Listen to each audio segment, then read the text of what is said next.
जय श्री राधे कृष्ण। हमारे हिंदू धर्म में अमावस्या का विशेष महत्व होता है। हर महीने में एक बार अमावस्या तिथि पड़ती है। इस दिन पितरों की आत्मा की शांति के लिए तर्पण भी किया जाता है। अमावस्या तिथि पर पवित्र नदियों में स्नान का विशेष महत्व होता है। नदी में स्नान के बाद सूर्य को अर्घ्य देकर पितरों का तर्पण किया जाता है। धार्मिक मान्यताओं के अनुसार अमावस्या के दिन महिलाएं पति की लंबी आयु की कामना के लिए व्रत रखती हैं। आइए सुनते हैं अमावस्या की कथा। प्राचीन काल की बात है। एक गरीब ब्राह्मण परिवार था। उस परिवार में पति पत्नी एवं उसकी एक पुत्री भी थी। उनकी पुत्री समय के गुजरने के साथ साथ धीरे धीरे बड़ी होने लगी। उस पुत्री में बढ़ती उम्र के साथ सभी स्त्रियोचित सगुणों का विकास हो रहा था। वह कन्या सुंदर, संस्कारवान एवं गुणवान थी, परंतु गरीब होने के कारण उसका विवाह नहीं हो पा रहा था। एक दिन उस ब्राह्मण के घर एक साधु महाराज पधारे। साधु उस कन्या के सेवा भाव से अत्यधिक प्रसन्न हुए। कन्या को लंबी आयु का आशीर्वाद देते हुए साधु ने कहा कि इस कन्या के हाथ में विवाह योग्य रेखा नहीं है। तब ब्राह्मण दंपति ने साधु से इसका उपाय पूछते हुए कहा कि महाराज, ऐसा क्या उपाय करें जिससे कन्या के हाथ में विवाह योग बन जाए।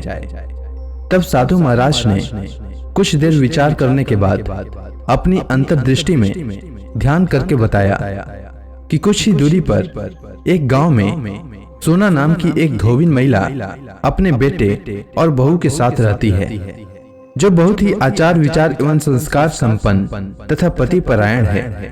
यदि यह सुकन्या उस धोबिन की सेवा करे और वह महिला इसकी शादी में अपने मांग का सिंदूर लगा दे तथा उसके बाद इस कन्या का विवाह हो जाए, तो इस कन्या का वैधव्य योग मिट सकता है।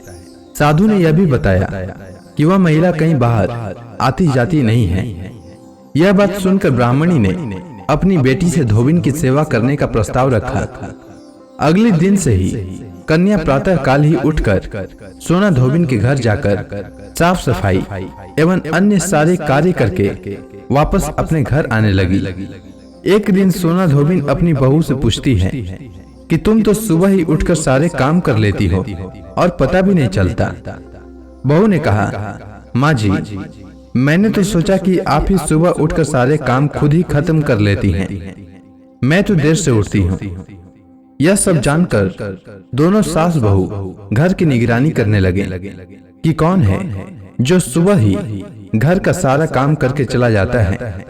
कई दिनों के बाद धोबी ने देखा कि एक कन्या मुंह ढके अंधेरे में घर में आती है और सारे काम करने के बाद चली जाती है। जब वह जाने लगी तो सोना धोबिन उसके पैरों पर गिर पड़ी। पूछने लगी कि आप कौन हैं और इस तरह छुपकर मेरे घर की चाकरी क्यों करती हैं। तब कन्या ने साधु द्वारा कही गई सारी बात बताई। सोना धोबिन पति परायण थी, अतः उसमें तेज था। वह तैयार हो गई। सोना धोबिन के पति थोड़ा अस्वस्थ थे। उसने अपनी बहू से अपने लौट आने तक घर पर ही रहने को कहा। सोना धोबिन जैसे ही अपने मांग का सिंदूर उस कन्या की मांग में लगाया, सोना धोबिन का पति मर गया। उसे इस बात का पता चल गया। वह घर से नीरा जल ही निकली थी। यह सोचकर कि रास्ते में कहीं पीपल का पेड़ मिलेगा तो उसकी पूजा करके और उसकी परिक्रमा करके उसके बाद जल ग्रहण करेगी। उस दिन अमावस्या थी।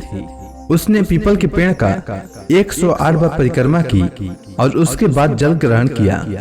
ऐसा करते ही उसके पति के मृत शरीर में वापस जान आ गई। धोबिन का पति फिर से जीवित हो गया। इसीलिए जो भी अमावस्या का व्रत करता है और पीपल के पेड़ की 108 बार परिक्रमा करता है, उसके सभी प्रकार की विपत्तियां टल जाती हैं। उम्मीद है आपको अमावस्या की कथा अच्छी लगी होगी। धन्यवाद।